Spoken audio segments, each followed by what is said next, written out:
Hey, everybody. Welcome to the Random Redshirt podcast. I am Zach, and the other host is Chris. What's up, bro? Hello, Zach. Good day, my dear friend. I hope you're doing well. Welcome, everyone around the world and the solar system and the interwebs and around the moon. Yeah. Yeah, right. What a wonderful week it has been. Amazing week, historic week. And so it's great. Great to Yeah, see you. Yeah. it's pretty neat. Hmm. I was tracking that thing fairly closely, as I think a lot of people were, right? Yeah. I mean, this is the Yeah. first time we've sent humans back around the moon since 1972, and they now have the farthest record, or the record for the farthest distance away from the Earth as they went around the far side of the moon, and it was pretty cool. Indeed. It was, I mean, you think about, right, the technology we have today versus 1972 and the ability to live stream it on YouTube and the ability to, see inside the cabin as they're doing Mhm. things. And then they're talking back to people on Control. Earth Yeah. and, Yeah. uh, the, the photographs that they took were just unbelievable how, um, detailed they were, how incredible they were. And for those of you who think space is not real and the Earth is flat, I don't know what to tell you. You can't fix that. I'm sorry. Um, it's not flat because cats would have knocked everything off it by now. We know that. Um, but yeah, wasn't it incredible? I mean, it was amazing. Yeah, So, I loved watching like inside the capsule in the control integrity, I think, right? And when they're doing their checklists and going through their burns to get on trajectory. So that was yeah. great. Like just hearing the back and forth between Houston and and the crew and going through the checklists on all the trajectories and length of burn and changes. That was really cool. Yeah, lots of Love that. mathing that I can't do. Yeah, Lots and lots of mathing. it's all wonderful. That Yeah. ship was, so many uh so many different countries like contributed to the building and the engineering of the ship too, so which was And great. controlling it to a certain extent, Hmm. because I believe Yeah. the European Space Agency had a part of that too. So, Yeah. really fantastic. But if this is your first time, welcome to the Random Redshirt podcast. We appreciate you joining us. If you're returning, thank you, as always, for watching and listening all over the globe and the interwebs and perhaps around the moon and in the solar system and so forth. We greatly appreciate that. Be sure to go on Facebook, Instagram, and Threads. Check us out there. Follow us there for all of our latest announcements and guest announcements. And also, be sure to go on your favorite podcast platform where you can find every episode we have ever done in an audio format. And you can also find a video version of this episode and many more on our YouTube channel. And Chris, we are continuing our Spotlight series as we get down to one of the last couple episodes of TNG that we're looking at as part of our Starfleet's Finest Spotlight series. And this episode brings us to Star Trek The Next Generation's Descent Part 1 and 2. Descent Part 1 and 2. So actually the season finale of season 6 and Hmm. then the season opener of season 7. So a great two-parter that was really interesting. And I think I mean we- we've seen this so many times, but I think if you were watching it at the time, it it kind of comes out of nowhere. It makes it, I mean, it brings back these elements from the earlier seasons, brings back lore, brings back Hugh. It even ties in together some things that Beverly, Dr. Crusher, had done in a few episodes before. So it really brings back these elements together. And I think in a really special and kind of craftsmanship way. So really enjoyable. Really enjoyable. I found some things that I hadn't paid attention to before that sprung to the surface and that I noticed and I really enjoyed. Yeah, it's really great episode, really great two-parter. TNG doesn't have like a massive amount of two-parters compared to some of the other series. Hmm. Uh, but it's still really good. And honestly, This episode gives us a very, very different look at the Borg than we had ever seen up to this point. And that's even including Hugh. I mean, Hugh was a regular drone, right, that they brought back and kind of nursed back to health and then sent him back to his collective. And we'll talk about that decision Mhm. in a little bit. But this episode is a very different approach to the Borg than we've ever seen up to this point in the Star Trek franchise. Yeah, or see again, right? I think Yes. this depiction of the Borg is very, very unique. Hmm. And it shows this aspect of the Borg in which they are very vulnerable, in a sense, right? So Yeah. you almost have pity on them because they can't handle this idea of individuality. Like Yeah. once they've been in the collective and then they become individuals it was interesting. So very unique perspective on this for the Borg that we don't see again later. I don't really think in Voyager or in First Contact. No, the only thing that would be close to this as far as uniqueness would be the Borg Queen herself, right? Yes. Because we don't see the Borg Queen until First Contact, and then Hmm. we see her again in Voyager with Janeway. And then again in Picard season 3 as well, right? Hmm. So that's Yeah. another one. Yeah. Yeah. So it's very Very unique. fascinating. But in this episode, as part of our Starfleet's Finest Spotlight series, we are highlighting Admiral Alynna Nechayev. Now, for those of you who have watched us and listened to us long enough, know how much we love Admiral Nechayev, despite some people's opinions of what they think of her. Of course, played by our dear friend Natalija Nogulich, who is just an incredible woman, so that it makes us love her all the more as far as the character Yeah. goes. And we've talked about the character before. There has been a few episodes actually prior to this where Admiral Nechayev has appeared. So I think because Admiral Nechayev only appears in one scene in this episode, albeit a very important scene in the episode, we'll kind of pull from what we already know of her character to kind of fill in some of those gaps and build our overall thought of where Admiral Nechayev falls within this spotlight series. We absolutely will. Absolutely will. Yeah. This is great. So part one of this two-parter of Descent was written by Lisa teleplay by Ron D. Moore and story by Jerry Taylor and was directed by Alexander Singer. And this episode opens, Chris, with a very, very famous poker scene in Star Trek with some of the most famous scientists and people that we know in human history, including one that just passed away a few years ago. So now everybody at this poker scene is actually no longer alive. Hmm. Yeah, having Dr. Stephen Hawking in this episode was amazing. Um, it- I sensed, and you just when you watch Dr. Hawking in the scene, he had this just look of joy, I thought, when he was participating.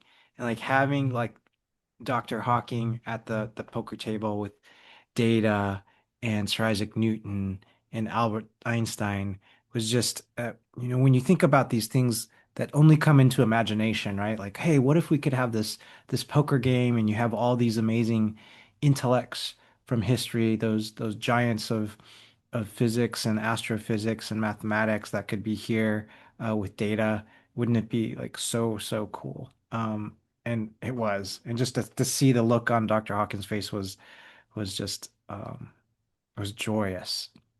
And I'm pretty sure before he appeared on this episode, he was a big Star Trek fan, I believe. Oh yes, yeah. If I remember correctly, from what we knew of him, Hmm. what we know of Hmm. him. So that I think played it. I think that played into the joy that we see in him appearing as himself on an episode of Star Trek, albeit a holographic version of himself. Yeah. Because at this point in time when Data's playing this game, right, late 2300s, all of these characters would have been gone anyways. So Yeah, that's right. I also love that within the dialogue, they are playing around with the respective like theories at the time. They play around with the uncertainty principle. They batter that around. They joke about it. They say, "Hey, you're not going to be able to use that to your advantage." and they bring it into this dialogue right there. Yeah. Um, and Data, so much of this two-part episode is so data centric, right? This is so Mhm. like important to Data. I was thinking about this opening scene, and Data is saying, well, like having them around him just gives him he says, a useful forum into the facets like of humanity, which is correct, right? But as we go into uh both parts of these episodes, it delves into the humanity of Data, right? Right. And how what and how he's going to evolve. Yeah, that's really true. This episode is really important too when we look forward to Star Trek Generations, right? With the emotion Hmm. chip and the Hmm. fact that that goes awry and it causes him to be scared and allow Geordi to get captured and them to hijack his visor, which then leads to the shield modulation, which leads to the Enterprise D destruction. So really, the Enterprise D being destroyed is all Data's fault. Actually, it's all Data's fault, right? Because if he didn't monkey around with that stupid emotion chip, then Geordi's probably not captured, and the Enterprise D is still here. But that's a whole nother story. I digress. True. Yeah, Geordi's visor is also a problem too. It's a security problem. Yeah, true story. True story. Why? I mean, obviously the visor goes away after Insurrection, right? At the end of Yeah, Insurrection, once his eyes are regenerating and all that stuff. But um, yeah, yeah, you're 100% right, Chris. yeah. It's very much a problem. They hack his visor. So totally a security problem. Yeah, Yeah, he needs to have a better Wi-Fi password on that thing or something, like the Google glasses or whatever, right? that's right. That's right. Yeah, Yeah.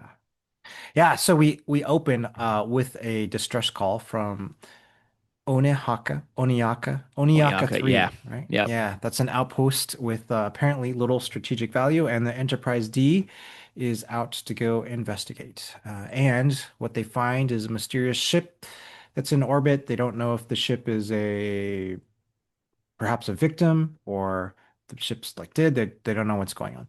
But they have their away team go down to the outpost to investigate and try to help. Yeah, the ship's really weird. Um, I don't think we ever see another ship like it. At Hmm. least, and we hadn't seen another ship like it up to this point.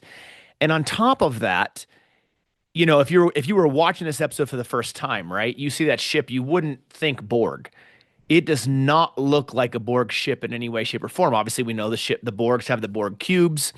I believe it's not until Star Trek First Contact that we realize that there's also the little Borg spheres that can birth themselves out of the Borg cubes. All we know about is the cubes themselves, right, for Borg ships. So this in and of itself is a very bizarre ship. It doesn't look like anything that we would draw from. And I found it funny when the away team beams to the station. There's a comment made from Worf about, oh, these blasts or the damage from the phasers or whatever it's this type of setting or whatever, and he goes, oh, kind of like the Ferengi, and Riker's like, oh, this looks too messy for the Ferengi or whatever, and Yeah. I'm like, To because at this yeah. point, right? I mean, the Ferengi are still, we're at end of season 6, so we're kind of in that season 1 of DS9. Hmm. The Ferengi are still kind of looked at as, I guess, formidable opponents Yeah. as far as battles go. So I chuckled when they said when Worf goes, "Oh, this is kind of like the Ferengi," and Riker's like, "I don't know about that." Yeah, because I think Riker says this is too brutal even for the Ferengi, right? Yeah, and Which you're is like, yeah, yeah, yeah, yeah, yeah, which is some insight because um when we think about it, the Borg are they're not necessarily brutal, right? Because they typically just they're going to assimilate, they're going to take yeah. other cultures and other species and just bring them in. But this one, the Borg had been uh, corrupted and manipulated to Lore's desires. So now that they were just vicious, they just wanted to kill Starfleet like officers and destroy the Federation, which was their intent. Very, very different than Yeah. the normal Borg, right? And one thing we must point out is that there were a couple of random red shirts that died in this episode, but there were a number of mustard gold Hmm. security that died. In fact, I think there were more of them that died than the red shirts. So we must also salute them, Chris, because while they don't wear the red shirt, we know they are the red shirt, the random red shirt in these case. We salute them. We do. And anyone that beamed down with a phaser rifle died. Yeah, right. The bigger the gun, the harder they fall, Yeah, apparently, huh? yeah, yeah, they were gone. Hmm. Yeah. Yeah. And this is, of course, also the episode with the famous scene where Data grabs the Borg, right? And he goes, "Stop, stop!" And he has that emotional response, and we've seen that, and that's a very very well known part of Data's, no pun intended, with his brother lore, but that's a Yeah. very well known part of Data's lore. Yeah. Yeah. Yeah. Yeah, Exactly. yeah. Not to pun his brother's name, but yes, Yeah. And you things go weird like immediately when this first battle like ensues because so they're taking cover, Riker's taking cover, Worf's taking cover, the other security guards are getting killed, just bam, right like that. And yeah, you hear the Borg like saying unusual things. I think they say Data, artificial life form, that like they recognize him. And they also say Klingon, like species, whatever, and then they say human species, whatever, and then they they say how to kill like each species. So things are really weird. Riker's n noticing this down there, and they're also the Borg are also referring to themselves like individually, right? So like yeah. Torsus got killed, I think was one of the phrases that one of the Borg said. Yeah, and I think the thing I first notice in this, um, and obviously I'm sure I noticed it before, but because we're under a microscope with this two-parter, right? And if you were watching this episode for the very first time, and I don't remember the first time I watched this episode, I don't know if you do, but if it was your first time watching this episode and you've already seen everything TNG up to this point, you would look at it and go, well, wait a second. These Borg are moving way differently than the Borg I'm used to have seen thus far, right? I mean, the Borg are just these like they're drones, right? They're just this kind of they slow walk and they're upright and everything. These are moving very tactile. They're in and out, So the movement for me is what caught my eye first, as far as the big difference that we first see from these versus the regular Borg drones. Yeah, they absolutely are. And Commander Riker like makes that a point in the meeting that they have on the Enterprise when he's talking Yeah. about the battle and saying, "Hey, these Borg were really vicious, unlike any Borg we've faced before." And then he makes the comparison. He goes, "Yeah, they were more like Klingons. Like we were facing Klingons." And then he looks at Worf and says, "No offense, Worf." Yeah. That was like an unusual statement for Commander Riker to say. I thought, oh, he could have chose differently. He definitely could have, and Worf kind of had that awkward like, yeah, none taken. What Yeah, am what am I gonna say in front of the captain to a superior officer? Like, yeah, none taken. Sure, yeah. why not? You're right. A very very very like awkward exchange. Um, in fact, I think the only named random or rando security person that we hear in this episode is Korlecki or Hmm. Korelki, however you say her name. That's the one that the Borg kills, Pretty quick, and yeah. then yeah, pretty Yeah. quick in attack state. Like you said, if you had a phaser rifle, you were dead. You're done. That's You're it. done. Nope. Doesn't matter how big gun you have. You were a first target. They're like, oh, big gun. We're gonna shoot you first. Yeah, they totally did. Yeah. Yeah. Eh, when when they were in the meeting talking about like the behavior of the Borg and saying, hey, they're referring themselves as singular now. And so obviously this becomes like very concerning. And Picard gets to start, becomes very concerned on hearing this because not too long ago, like they released like Hugh back to the Borg after Hugh had become an individual. So, they weren't really sure what was going to happen, but now they're thinking, oh my, this might be a repercussion of this decision that we made before.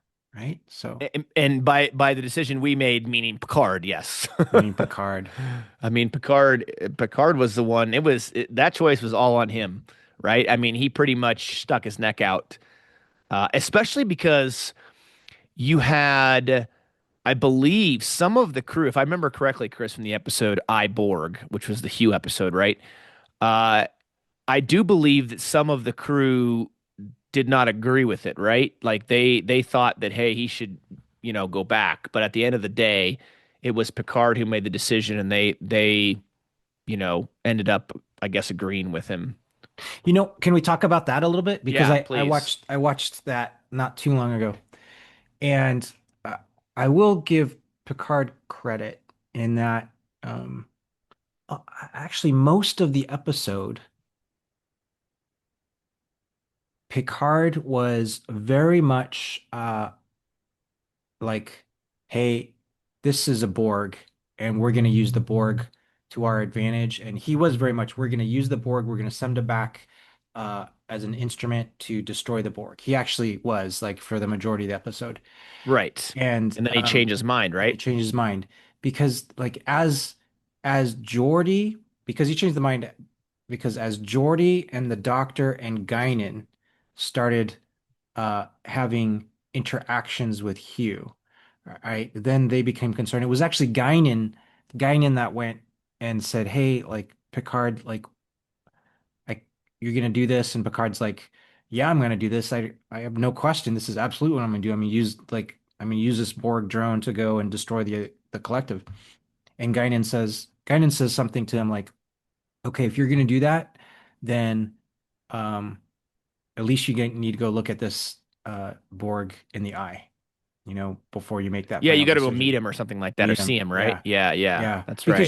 Because Yeah. of in the crew, like I would say, I think you'd agree with me, in the Enterprise crew, it's Guinan and Picard that are the most anti-Borg, right? Because of their I mean, experiences. Yeah, yeah, and I Borg is closer to when Picard was Locutus than this episode is, Yeah. right? So it's Uh, even more fresh in Picard's mind than it is even now, even though it's not that far apart. yeah.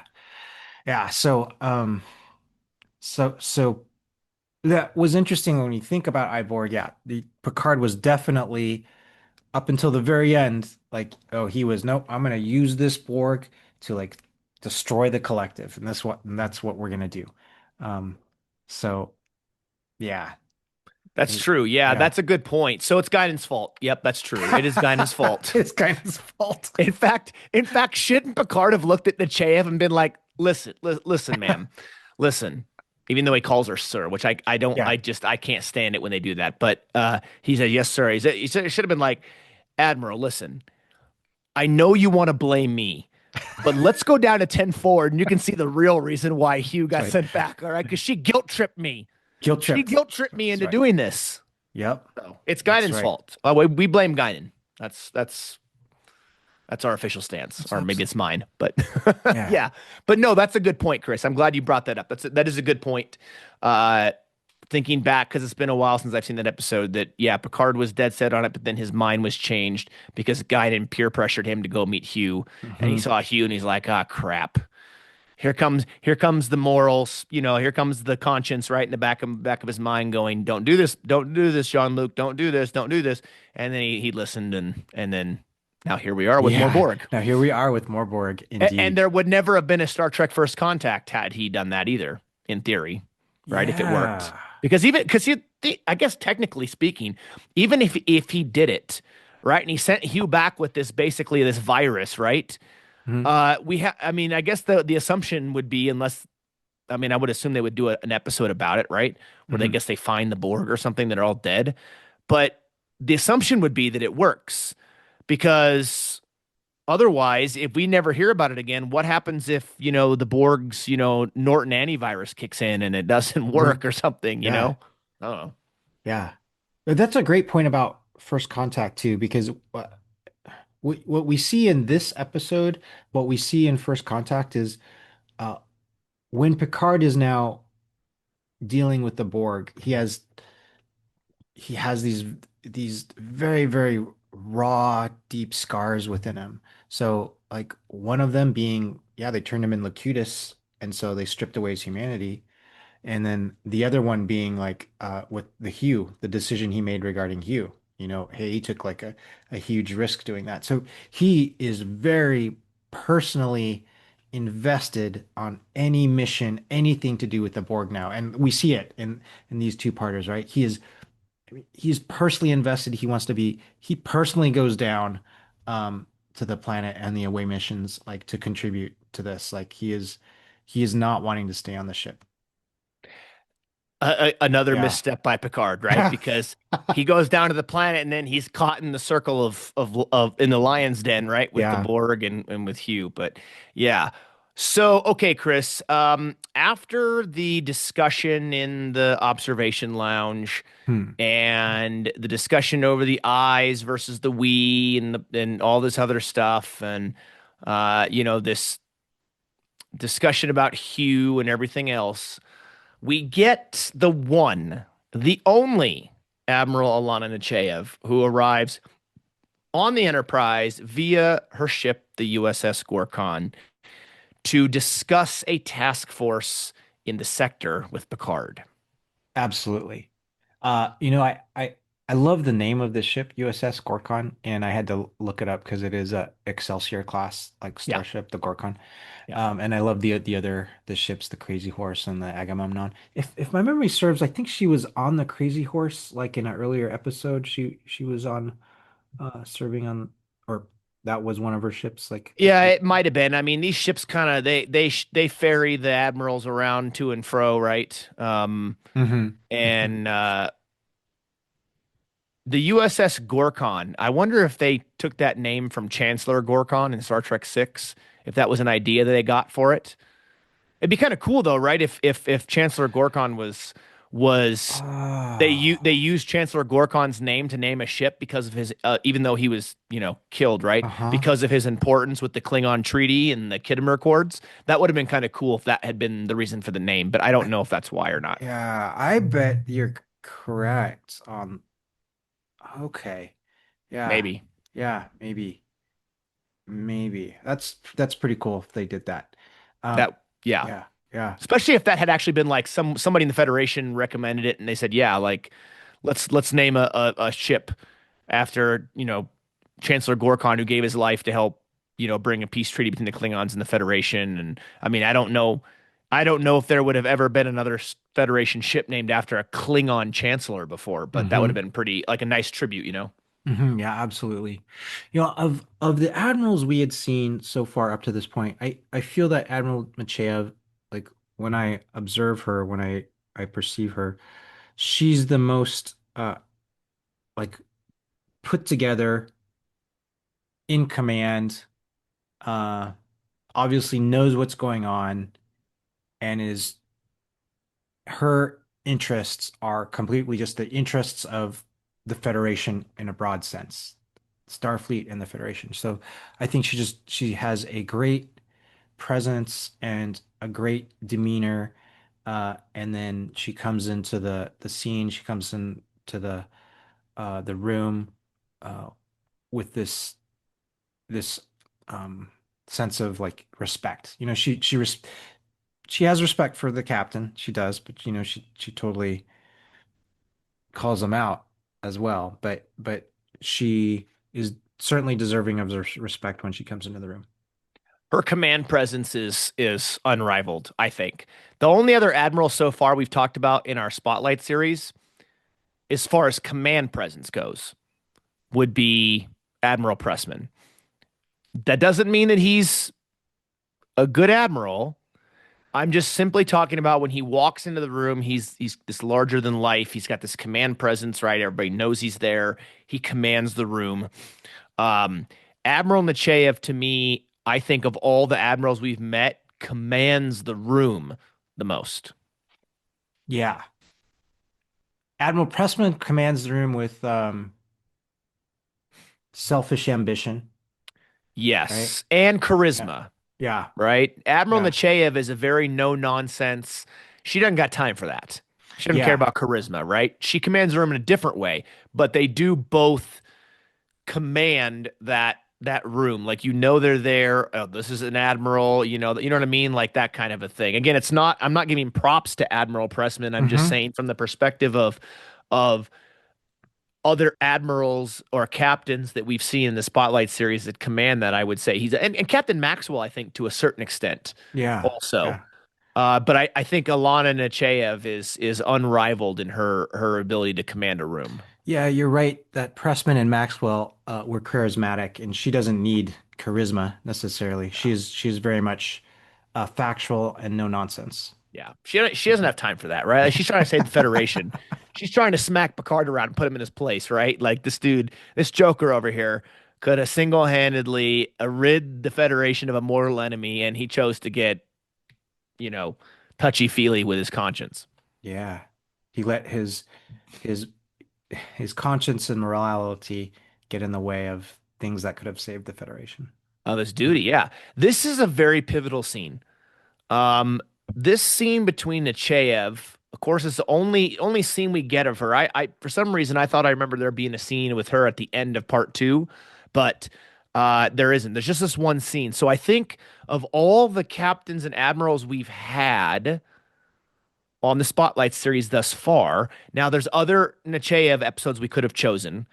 Um, but this particular, at least in this two-parter, I think she has the least screen time, the Yeah. least scenes of all the other Spotlight series episodes. That's why I'm kind of thinking like if we draw in some of the other moments we've seen her in, Yeah. to talk about her character as a whole. And I think the some of the other episodes in which she's been in, I remember one where they're having tea. Yep. And I feel like that is a an earlier episode than this, where Yeah. they're having tea and it's a very pleasant like conversation that they're having. Yeah.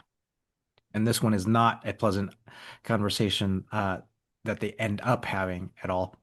Um, she it, it, I love the look on Picard's face when she asks him like essentially like why did you decide that?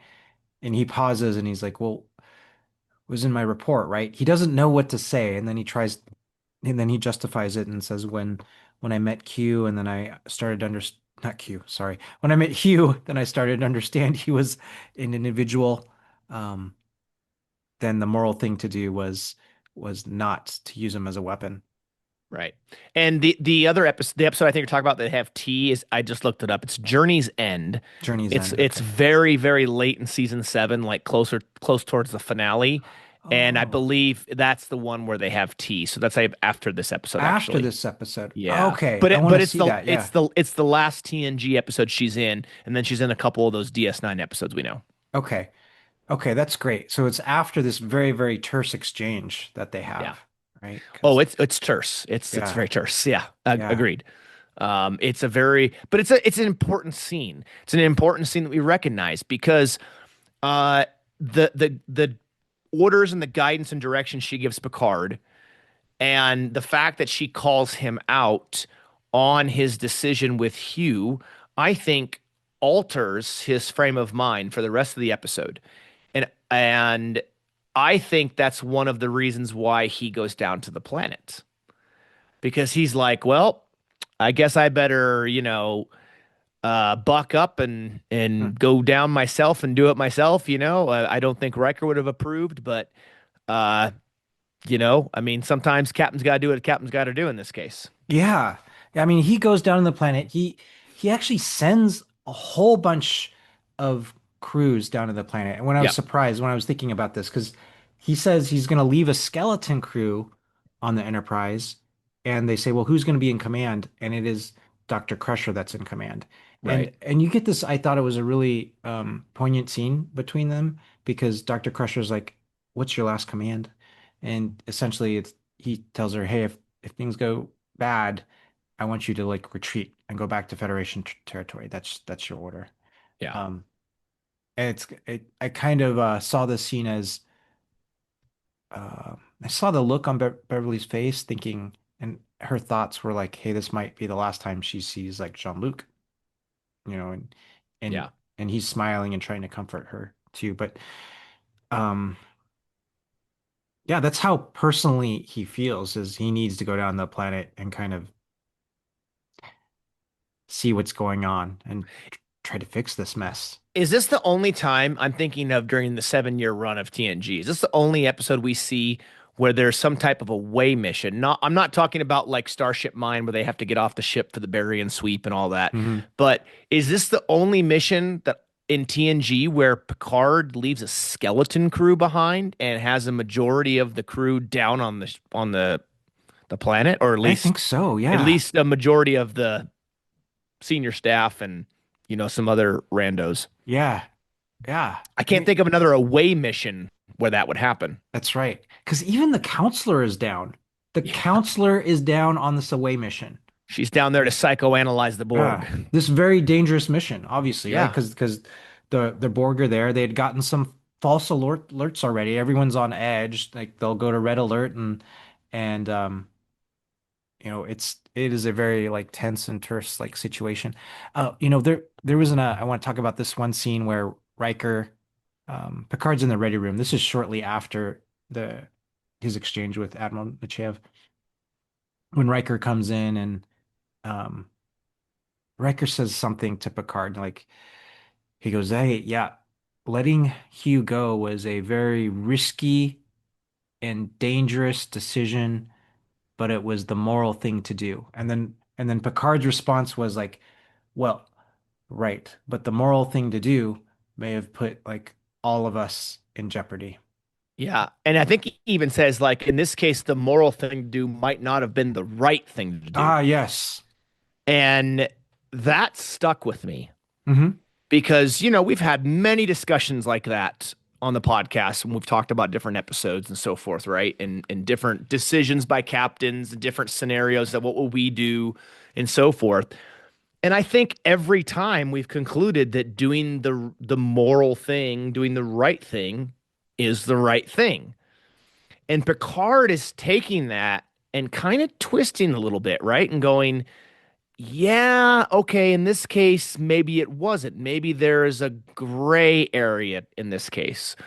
And I thought that was really interesting. I thought that was really well written because in Picard's eyes, he thought he did the right thing.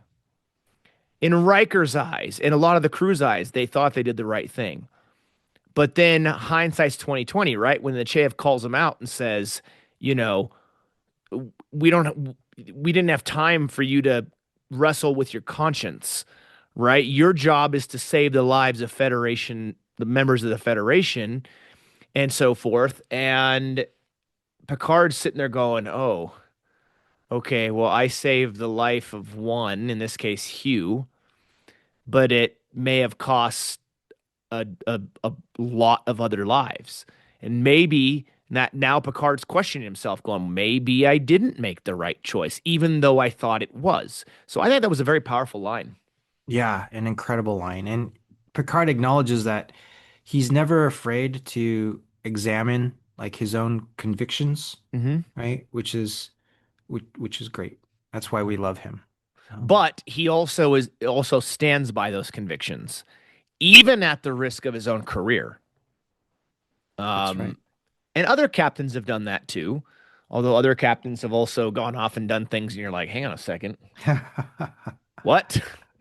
I mean, if you look at the five legacy captains, I would say Cisco and Archer probably have some of the most questionable moral decisions.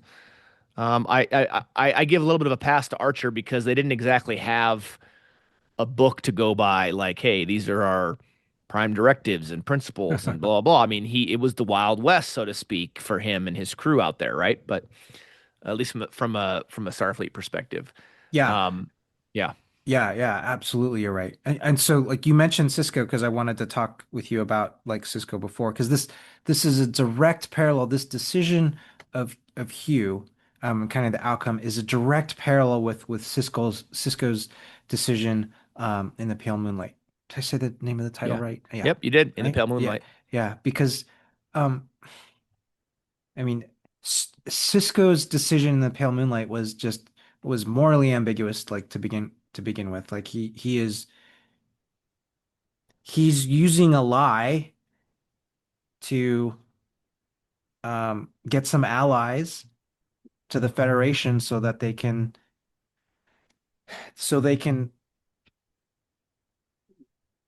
combat this existential threat with with the Dominion, right? And so he would have He done it again. and So he would have done it again. And yeah, he created a lie. He, without specifically telling Garrick to, had a Romulan killed to keep the cover up alive in order to bring the Romulans into the war to save the entire quadrant from the Dominion taking over. So I'm glad you brought that up because that really is in complete direct parallel yeah, with what complete um yeah, it goes yeah, everything against what Picard did, right? It's the yeah. complete opposite of what Picard did. Complete opposite. So it's just wonderful contrast. And Yeah. Picard like after the conversation with Nechayev, like during this conversation with Riker, he's acknowledging he's really not certain what was truly the right thing to do. Like what was truly the right thing. He doesn't know himself. And we also, and I'm glad you brought this up, Chris, because and you brought up In the Pale Moonlight, because Cisco and Picard are forever linked, right? Cisco's wife is Uh, killed at the Battle of yeah. Wolf 359 because Picard is Locutus. And so not only was Picard Locutus and part of the Borg, and now granted, Picard himself didn't cause the Wolf 359 everything. It was the knowledge that Picard had that the Borg used against the Federation and humanity, but it still directly resulted in the death of Jennifer Sisko. Uh, Here's my question. I think I know Yeah. the answer to this, but here's my Yeah. question. Because we did this kind of Captain mashup what if with the Yeah. Where's Beverly podcast. So in this instance, Chris, with Hugh, do you think that Cisco would have done what Picard maybe should have done based on what Nechayev tells him he should have done? And do you think Picard would have had the gall to do what Cisco did in the Oh, Pale Moonlight?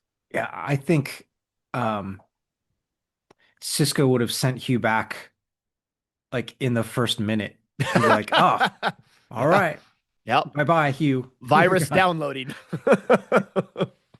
Would have had him like gone really quick.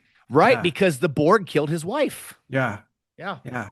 And I and then Picard in Cisco's role, I actually don't think that Picard would have um done what Cisco did because at this point in Picard's and what he's done so far, like he's had several interactions with the Romulans. He has disguised himself as a Romulan and met Spock, trying that there's this whole effort to like, hey, well, maybe Romulan can become a partner of the Federation or bring Romulus into this different kind of time, and we're working on this, right? This is kind of Yeah. this, it's the long game, but we're working on like reforming um Romulus and Romulans. I don't think like Picard could have done what Cisco did. We're in total agreement. Yeah. I agree. I don't think, and this isn't meant to be a knock at Picard because he's my favorite captain too. Yeah. Um, I don't think Picard would have had the cojones to do it. I really don't because I think Picard is too stuck. Maybe to a little bit of a fault, too stuck in his principles Hmm. to violate those, Hmm. right? Whereas Cisco's a little bit of a, well, yeah, I mean, I got to save all these people. So what's one Romulan senator and or what's one Romulan in a lie? I mean, Yeah. they lie all the time. Like, what do I mean, it's war, right? We're Yeah. trying to save lives here. Yeah. Picard would have been like, well, it had this long, drawn out discussion about his principles and everything. So I agree with you Yeah. 1,000%, Chris. I think that's exactly what would happen in both situations. Yeah. Yeah, And yeah. that's what makes both of them like great characters, right? Yeah, Great characters. exactly. But this episode gets a little bit crazy because when the Enterprise tries to go after the Borg ship, it goes into a what we learn is a transwarp conduit, and it gets out of the system, and that's where the Enterprise ends up going after her. Yeah, it does. And they end up being 65 light years away, which I think was pretty cool. And this is great because this is before Voyager, so this is the new idea of the transwarp conduit, right? Yeah, Transwarp conduits are explored like a lot in Voyager, so this is pretty cool. yeah, that's true. Yep. Yeah. Um, And they do capture it. The thing is though, the Borg beam onto the ship, right? And they you lose another yellow shirt. Security officer dies yeah, immediately. yeah. Um, and then they are able to capture one, and he's still alive. And we find out his name is Croesus. I think so they Hmm. said it. And he talks about the one who will destroy them. I always love a Picard decides to go. You will answer my questions. I am Locutus of Borg, and he's looking Hmm. at him like, Hmm. "Yeah, okay, man, cool story, bro." Like, yeah, nope, sorry, I don't recognize your, you know, your authority here. That's right. That's right. Can we talk about Data a little bit, like throughout this Yes, this this whole time? yeah, Because Data is really wrestling with what's happening with them, right? So yeah.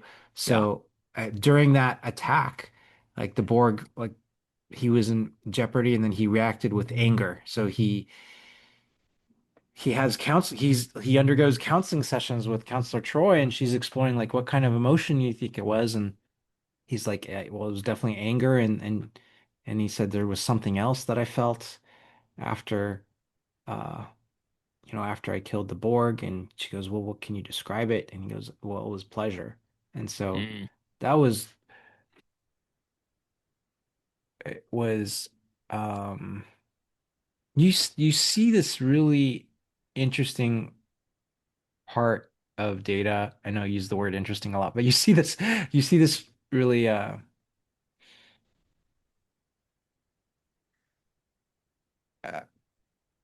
yeah, special um kind of uncertain part of Data. And I have to, Brent Spiner is such a wonderful actor too, because he's essentially like this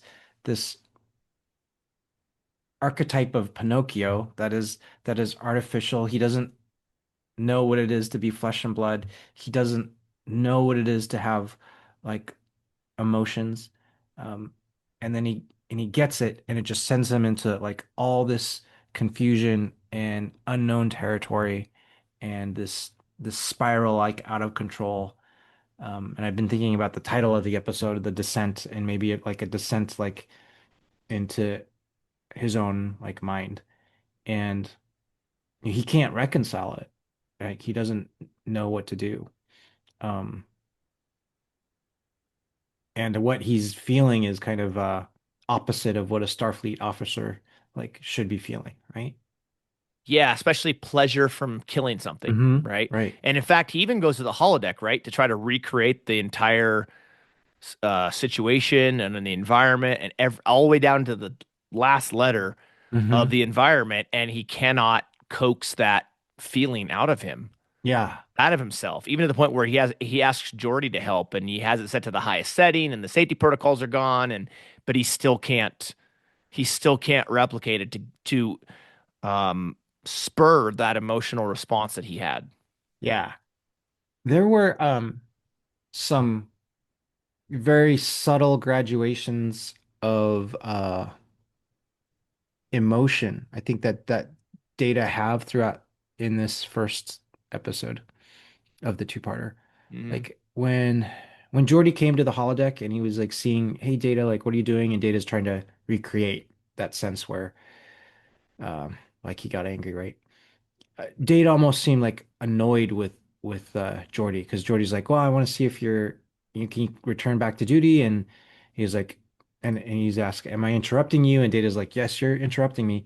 But yeah, he said that like, yes, you Yeah, are interrupting me. But yeah, I should be able to come back to duty after I finish this experiment.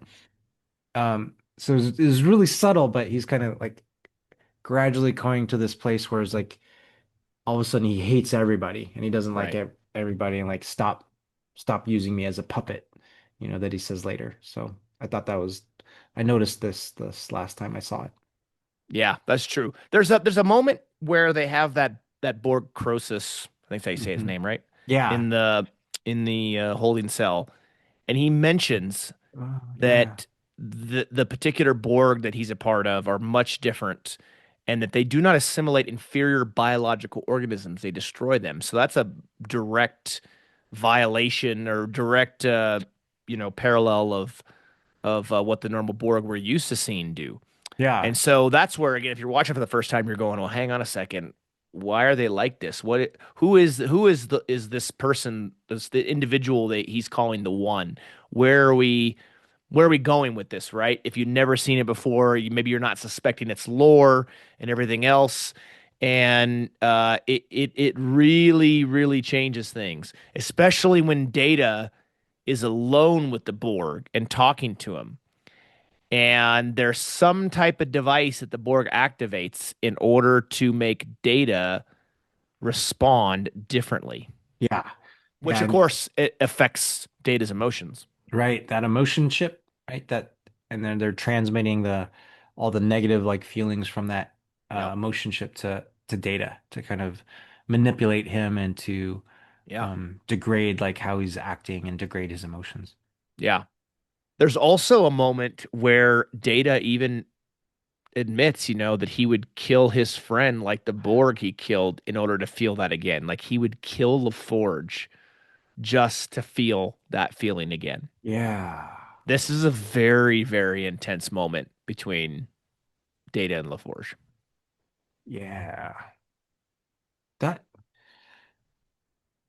I think at that point all of his ethical programming must have been gone.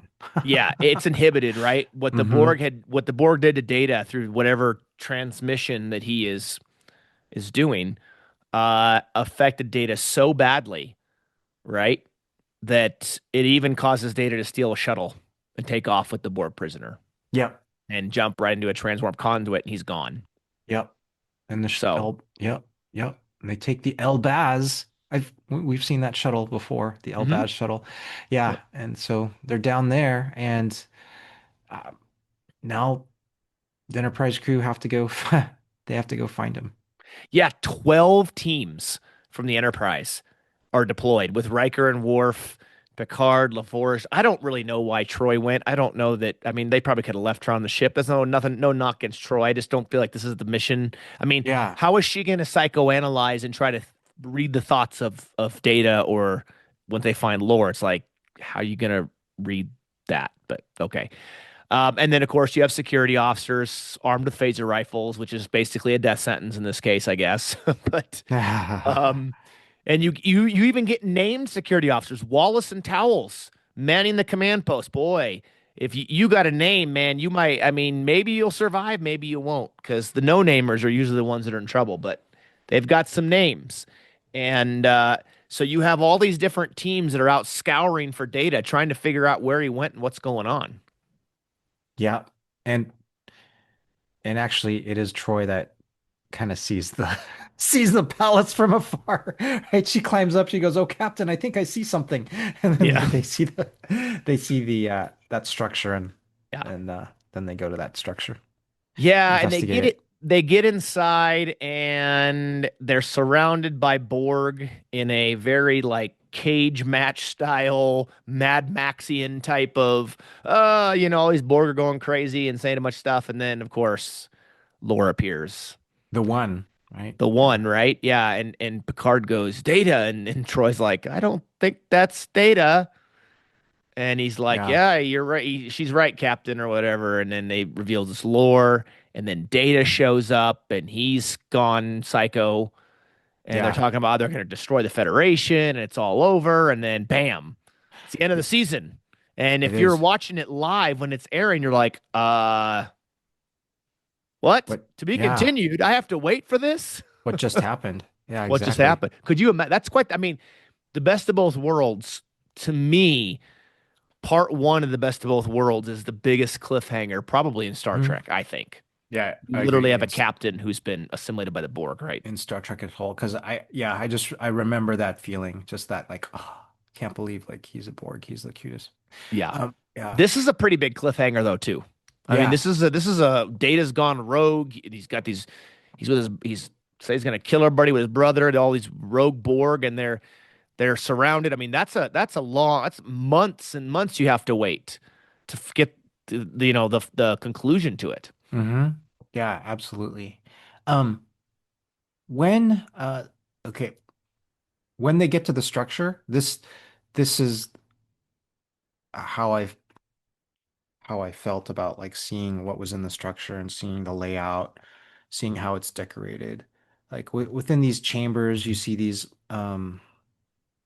large kind of they're tapestry flags with the emblem, if you remember that. Like I think they're like a red, white with a symbol on them. Yeah. So is very reminiscent of like you going in and it was almost like you're seeing this Nazi-ish structure from the Third Mm. Reich, right? And then at the point where they first go into the structure, you don't know who the one is yet. You don't know.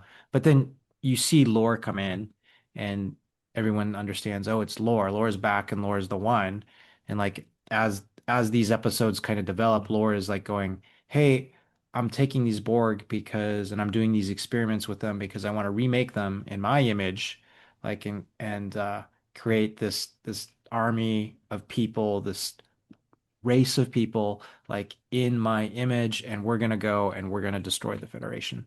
So it's a very like when I saw it, this kind of it really reminded me, and maybe it was intentional, just kind of go in there and look, it kind of looks like the Third Reich. And then you've got somewhere that declares himself the one, where he is Mm. the master of all of these like drones around him, and he wants to remake them in his image and to do like his bidding and his doing. So that's what it reminded me of. Interesting. Yeah, Yeah. I could see that. I could see Yeah. that. Okay, so we go into part two, which would be the season premiere of the final season of TNG. Part two is written by Renee Echeverria and directed again by Alexander Singer. And you can imagine the disparity of having to wait this long to find out what happens. But it picks up. It shows kind of like the previously, right, and then it picks up where Lore's revealed himself to Picard, Troi, and LaForge, and they're confronted by the fact that now Data and Lore are together doing all this crazy stuff, and that Lore and Data tell Picard, hey, this is going to be the end of life, and it's going to be your fault, and this is where artificial life forms are going to take over, and it's quite the announcement that Lore and Data have decided to make together. Ah, yes, you're right, because yes, he declares that this is the end of biological life. Yeah. Now we're gonna transition in the age of artificial life forms, Yeah. and they will all be in like his image. Yes, yes, that's right. Yeah, quite the announcement, quite the proclamation that they're making here in this case, and Hmm. um, and then we cut back and we see Doctor Crusher, commanding the Enterprise with the skeleton crew, and they're having to face off against the Borg ship, that same one that attacked Oniaka 3, which is now coming up to their location. And she does a marvelous job Yeah, she really commanding the does. Enterprise. She really does. Crusher, I think Crusher doesn't give herself enough credit. I think Crusher is able, I mean, she's a doctor, so she's able to handle stressful situations, but Yeah. I think she does do a great job. Yeah. Yeah, she does. Within this episode, we get like one of her strategies in here and battling that Borg ship is to go into the corona of the sun. Yeah.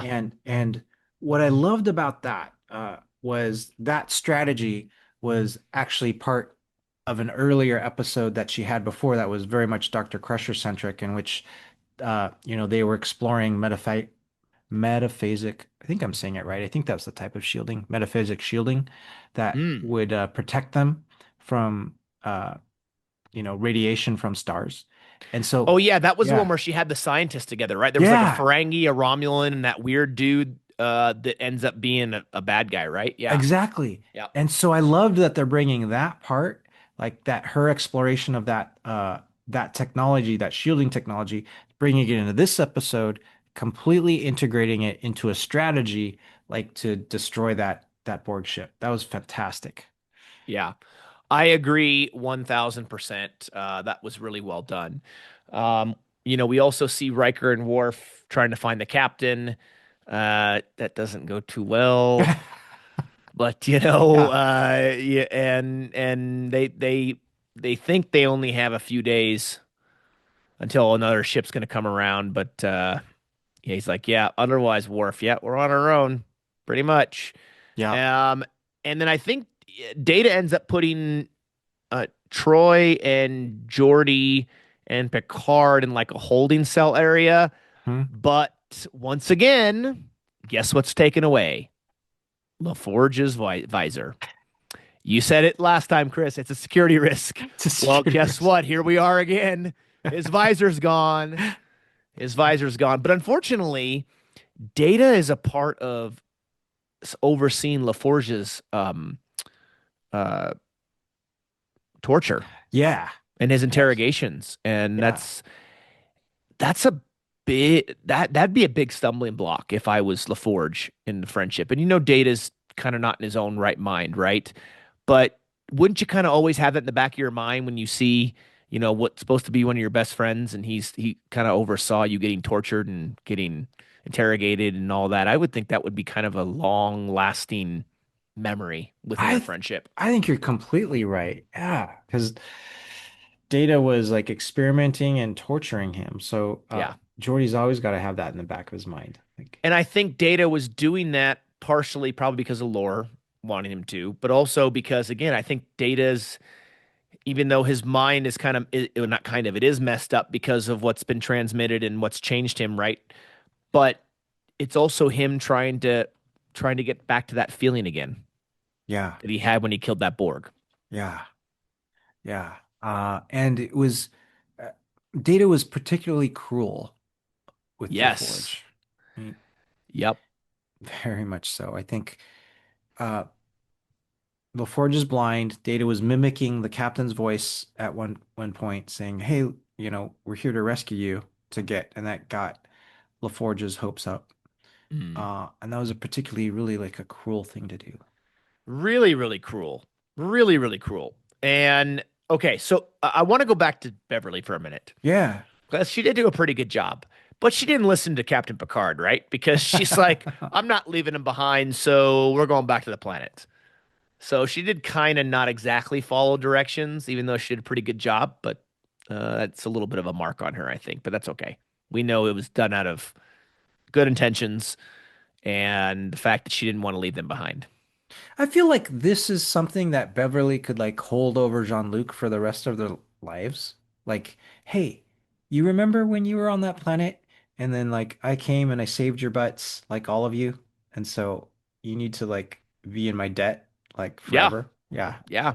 Why wasn't she nominated for a Federation commendation or something like that, right? I mean, shouldn't have Picard done that for her? I mean, that's the least he could do for saving their lives, right? And Yeah. keeping a Borg a rogue Borg takeover via lore. I Totally. mean, that was a big part of it, right? Yeah. Um, okay, so back to the visor, Chris, because Data brings LaForge's visor to Lore, and he kind of parades around with it on and is mocking it, which of course Data doesn't understand. And Lore's like, "You get a sense of humor, dude." Like, but once again, LaForge's visor is causing problems. Yeah. Causing problems. And they speculate that the reason that his visor is taken away is probably because he can see LaForge with his visor can see the transmission from lore to data like and that motion chip like energy transmission that is manipulating data. Yeah, that's So a good point. yeah, That's a yeah. very good point. So that's Um, why. yeah, but LaForge is a smart guy. He's chief engineer of the flagship of the Federation. He's conspiring with Picard and Troy to find a way around that carrier wave that Lore's broadcasting. So even though he doesn't have his visor, even though LaForge is a security risk, he's still helping. He's still helping to find a way to get them out of that situation. Yeah, they're figuring out if they can find some means of reactivating the ethical subroutines in data that might give them a chance. So Yeah, um, that's what they're and doing. and I forgot. I'll be honest with you. I completely forgot that Hugh actually appears in this episode. Yeah, I had yeah. thought, okay, Hugh was in that one episode, and then of course he comes back in Picard. But I had forgotten that he comes back in and makes an appearance in this. So, in some regards, Chris, we can indeed blame Guinan for all of this mess. Can totally blame Kynan for all this mess. And we love Hughes, Guinan. yeah, We love yeah, Guinan, but it's her fault. yeah. I wonder if she, they wonder if yeah, I guess she would have stayed on the ship because all the, Yeah, where's yeah, Guinan at when you need her? Why isn't she in this episode? Shouldn't have Picard been like, at the end of the episode have been funny. He goes up and he's talking to the bar. He's like, this whole freaking thing is your fault. We would have not been in this mess if you had not convinced me to go see that dang Borg. But exactly. where was she in Yeah. all this? There's these rogue Borg runner. Every time we see the Borg, we see Guinan. Where is she at? She was conveniently on leave. She was on vacation. She must have been. I don't know. Yeah, She went back to an Elorian therapy group or something. I'm not sure what she was doing, but yeah. yeah, absolutely. The appearance now of Hugh and which is really important because Hugh's kind of giving some backstory of like what's going on. He's like saying, "Hey, I went back to the collective with my newfound sense of individuality, but it just we couldn't. The other Borg couldn't make it work, and it just made us all miserable. And some of us were just shutting down. We had no direction. We didn't know what to do."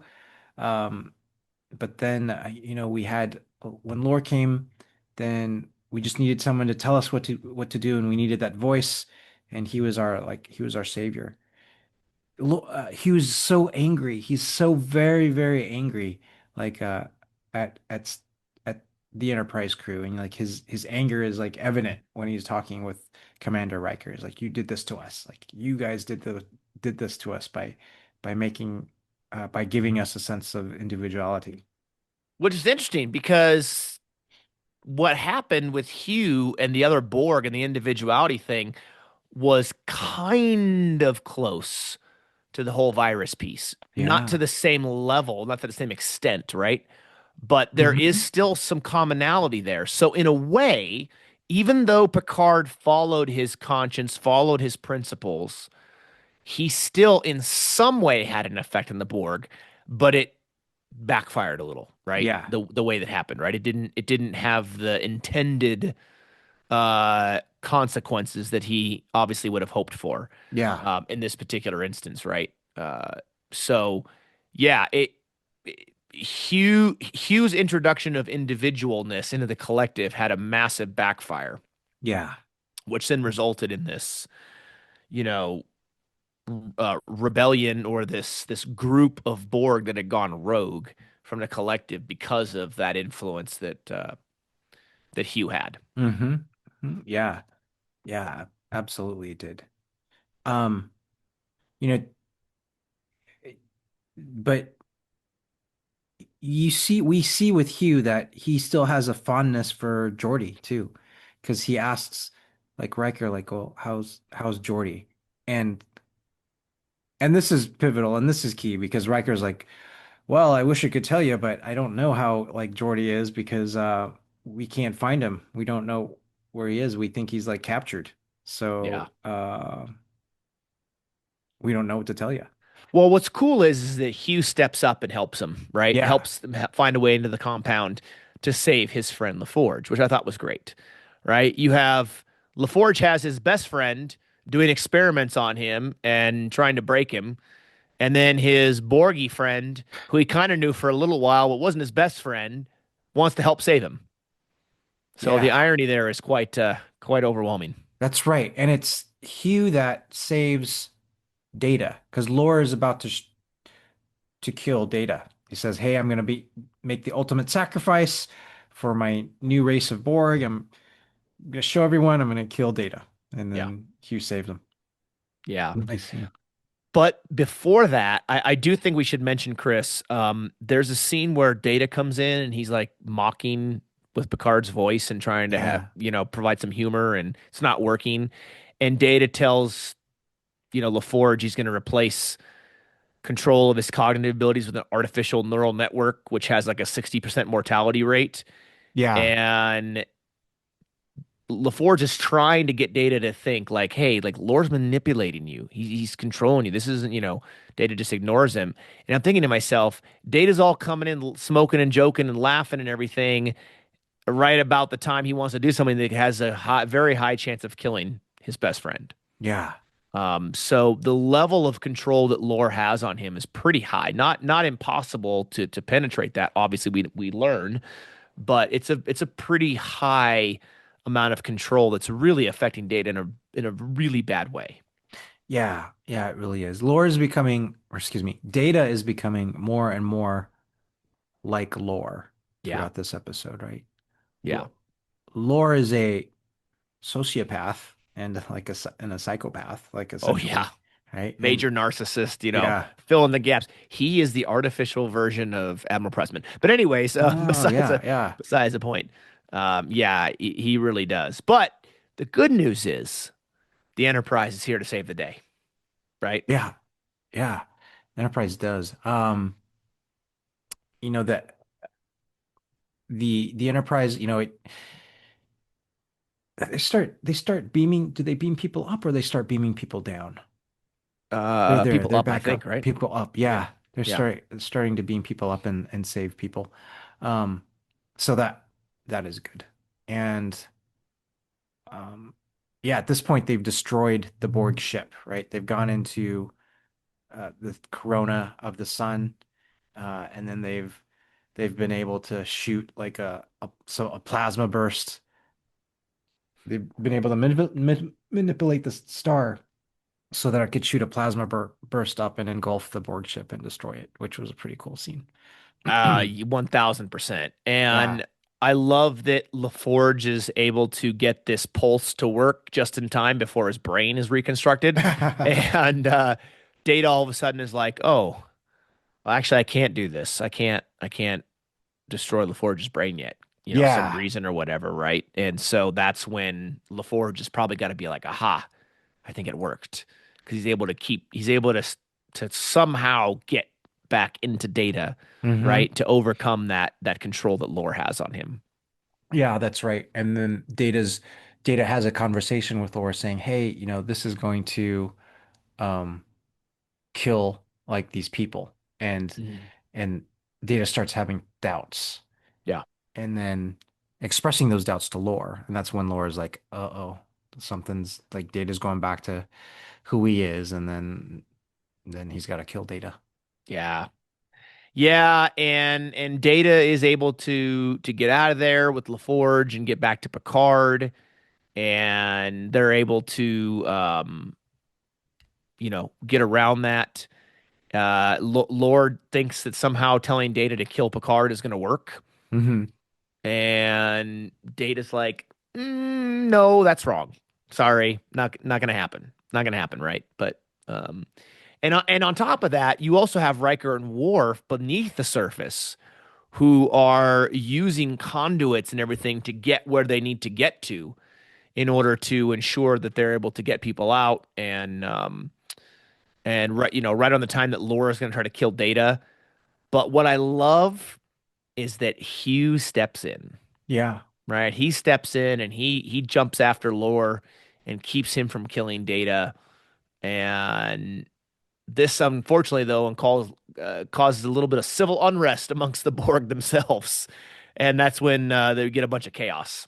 A Borg civil war Yeah, happens. And so Rogue that, Borg Civil War, right? yeah. But we do get a scene, a very powerful scene where Data disables Lore and deactivates him once and for all, and that line where he says, "I love you, brother," was pretty And powerful. it was. And Data just says he doesn't react with other than saying goodbye. Yeah. Yeah, Yeah. lore has an emotional reaction, and Data is able to overcome that and everything. But um, Well, did you think that let me talk about that last line with lore? Because I think it's ambiguous enough that it can be interpreted a couple ways. Like one way to interpret it is like Laura's being genuine and saying expressing he loves Data. The other way is like, oh, maybe he's just trying to manipulate Data to the end. that's And so, true. yeah. Yeah, Yeah. that's a good point.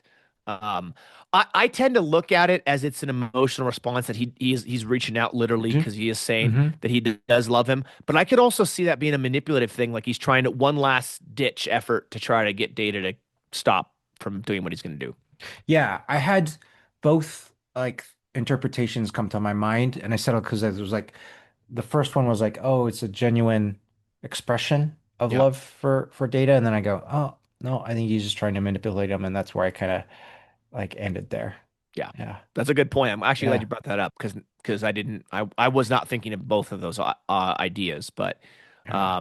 now that I look back, I can see how you could kind of go back and forth between those two. Hmm. Hmm. Um, now the final scene of the episode, where LaForge is back on, well, we're back on the ship, right? And you have LaForge, and he goes into Data's room and walks over to his desk, and they have a nice conversation there. And Data's about to destroy this emotion chip. Because Data is saying, "Hey, look, this is my friendship with you is more important than this." And what I love is that even after everything that LaForge went through under the tyranny of lore and Data being used as that weapon or that instrument to Yeah, carry out lore's you know desires, LaForge still stops him and says that maybe one day he'd be able to use the chip. And I love the line that LaForge says where he says, "I wouldn't be much of a friend if I let you give up on a lifelong dream now, would I? Maybe yeah, someday when you're ready." Now we know, I think the next time that we they bring up the emotion chip with Data, I want to say is in Generations, yes, which of yes, course that goes very awry. yeah, And if Data hadn't froze because the emotion chip, then Soren wouldn't have taken LaForge and the yeah, Enterprise D would. So this whole episode is Guidance fault, but then Generations is LaForge or is Data's fault. At least the destruction of the Enterprise D, yeah, anyways. yeah. So we do That's have some right. blame to go around here, my friend. Yeah. Mm. It was a big step for LaForge to be able to do that, like to come in and say, "Hey, just wanted to see how you're doing, Data." Yeah. I, I mean, obviously, LaForge doesn't know it was Data's fault necessarily, right? Because he was under control of lore. Yeah, But as a human being, if I were in LaForge's shoes, it'd still be really hard to get over that, at least in the yeah. beginning, right? Like it would take time to really process through that and really, work through those things to overcome that.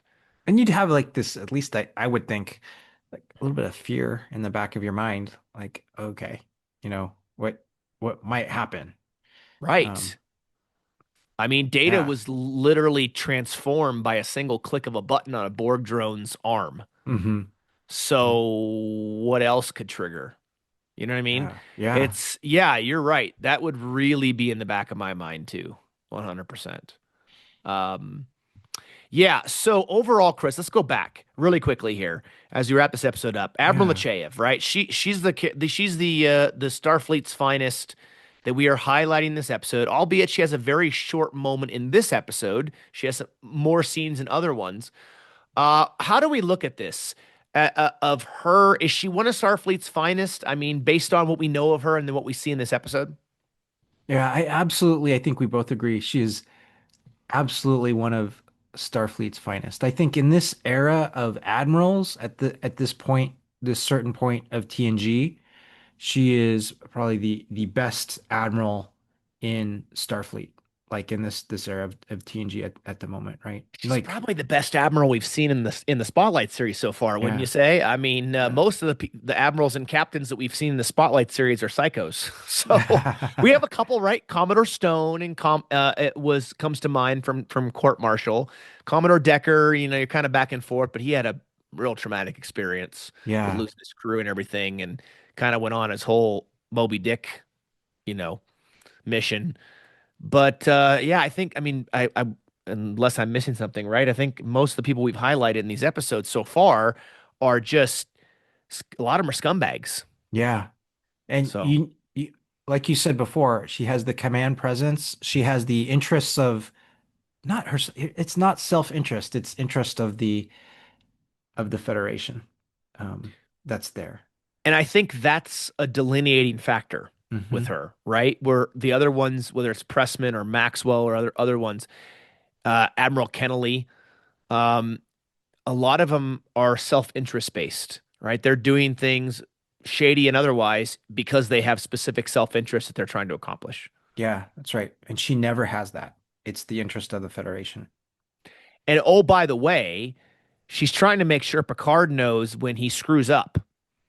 He may be the Yeah. captain of the flagship, but she outranks him, Yeah. right? And it's like, look, man, if you have an opportunity now or in the future to do something similar that you should have done with Hugh, you better take it because Yeah. otherwise there's going to be a price to pay. And I love that. And I mean, she precedes that like I'm giving you a direct order, like to do that, Yes. right? Yeah, that's specific. When you Yeah, say that's like, specific. "Oh, I'm beautiful," and I love what Patrick Stewart did, where the choice he made, where he stood up and he was like, even though I hate it, in fact, he's calling a woman a sir, but he stands up and he goes, "Yes, sir." Like you could tell he disagrees. You could tell the tension between the two of them. It mostly coming from Picard. I don't think there was as much tension from her. She was just being direct, right? Yeah. Uh, but from him, the tension because he's being called out on his previous decision, the fact that we don't have time for you to wrestle around with your conscience, right? I think something to the effect of what she said. And he's very angry about that. He stands up. He's like, "Yes, sir." That's it. I love that. I really do. He didn't just sit back and go, "Okay, Admiral," something kind of like he stood up and was just like, "Yes, sir." Yeah. So I thought that was a great choice by Patrick Stewart to do it Yeah, that way. I agree. I agree. Yeah. Yeah, these two-part episodes, he's wrestling with that decision that he made like throughout it. Oh yeah, I mean, can you imagine when he sees Data there saying he's going to kill the Federation with lore, and he's like, "Oh, I think I done screwed up." You know what I mean? Like, oh, Admiral Nechayev might have been right. You know what I mean? Like, yeah, because you have to think the whole time he's Yeah. down there, right? And they're in that they're put in that holding cell. You're right. He's got to be wrestling with all this, going, man. Yeah, maybe I didn't do the right thing. Yeah, Nechayev might have a point here. Because we know the next time we see them, there's a lot more cordialness, if that's a Yeah. word, between the two of them. I think Picard's kind of like, oh, yeah, she kind of knows. She kind of knows what's up. I might have to rethink some of my decisions here and there. Yeah. Yeah, absolutely. Absolutely. Yeah. Well, I would definitely say Admiral Nechayev is certainly on our list, and we could have done 3 or 4 episodes on her. Um, Admiral Nechayev is certainly on the list as one of Starfleet's finest, with no question mark. Let's Yeah. put an exclamation mark in there with her. Because while some people are going to say, "Hey, she's mean, she's nasty," I don't think we would agree with that. And if you have not watched our conversation with Natalia, we did that a couple of years ago. She was on with us. Be sure to go back on our podcast, your favorite podcast platform, or our YouTube channel, and check that out because I know for a fact, Chris, we have a very nice long discussion with her about that specific thing in regards to her character. Yeah, we absolutely do. Yeah, it's great. It's a great Great. conversation and a lot of other things, a lot of amazing, funny stories of her from her. Be sure to go check out our conversation with Natalia everywhere you get your podcast on the YouTube channel. But yeah, I would say this is emphatically our first Starfleet's real finest person in the Spotlight series. I think we're probably going to come across a couple of more before the Spotlight series is over, but we've also got a couple other real dandies coming soon too. Yeah, that'll be fun to explore too. Yeah. Yeah, absolutely. So, anyways, well, thank you everybody as always for watching and listening all over the globe and the interwebs, the solar system, the ISS, Artemis 2, Yeah. not Atlas 3I. That's just a hunk of rock, apparently.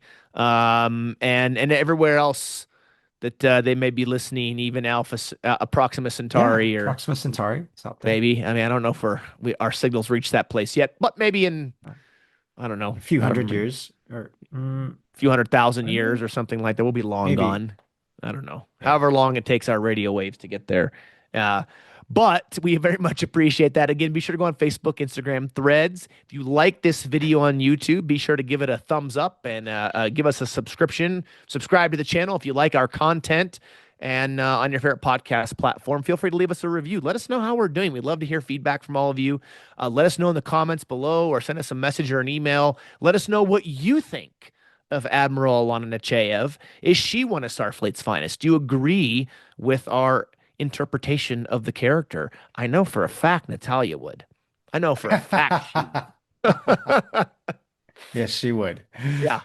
Yeah. But anyways, well, this is fun as always, my friend, and look forward to our next chat. We have an awesome, awesome guest announcement coming up very soon. We'll be sure to push that out on our social media platforms in the next couple of weeks and let you know who's coming. I will tell you it is in the world of the Karate Kid and martial arts.